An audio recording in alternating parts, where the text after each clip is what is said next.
மழை நின்ற பிறகும் கல்லூரி மைதானத்தில் மண்ணின் வாசனை இன்னும் இருந்தது. அருண் எப்போதும் லைப்ரரி பின்புற பெஞ்ச்ல தான் உட்காருவான். அவனுக்கு அதிக நண்பர்கள் இல்ல.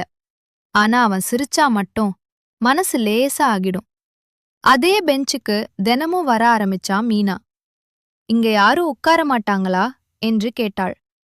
உட்காருவாங்க, ஆனா நீங்க மாதிரி பர்மிஷன் கேட்டில்ல என்று சிரிச்சா அருண். அந்த நாள் முதல் அவர்கள் ஃப்ரெண்ட்ஷிப் ஆரம்பிச்சது. காலம் போனது.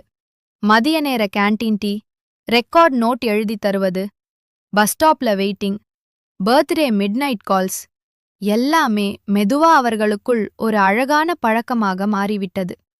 ஒரு நாள் மீனா அமைதியாக இருந்தாள். என்னாச்சு என்று கேட்டா அருண். எனக்கு வீட்டு மாப்பிள்ளை பாக்குறாங்க என்று மெதுவாக சொன்னாள். அருண் சிரிக்க முயன்றான். அது நல்ல விஷயந்தானே. ஆனா அந்த சிரிப்புக்குள் உடைந்த சத்தம் இருந்தது. அன்று இரவு முதல் அவன் மெசேஜ் குறைந்தது. கால் பண்ணினாலும் பிஸி. காலேஜில கூட தூரமாக நடந்தான். ஒரு வாரம் கழித்து மீனா கோபமாக கேட்டாள். நம்ம ஃப்ரெண்ட்ஷிப் இவ்வளவுதானா? அப்போது அருண் முதல் முறையாக கண்களை உயர்த்தி பார்த்தான். நட்பா இருந்தா உன்னை இழக்கலாம். ஆனா காதல்னு சொல்லிட்டா முழுசாவே இழந்துடுவேனோன்னு பயமா இருக்கு. மீனா அமைதியாக நின்றாள். கண்களில் நீர்.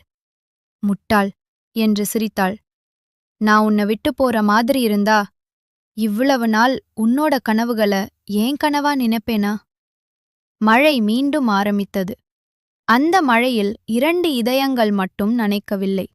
அவை ஒன்றாக வாழ ஆரம்பித்தது.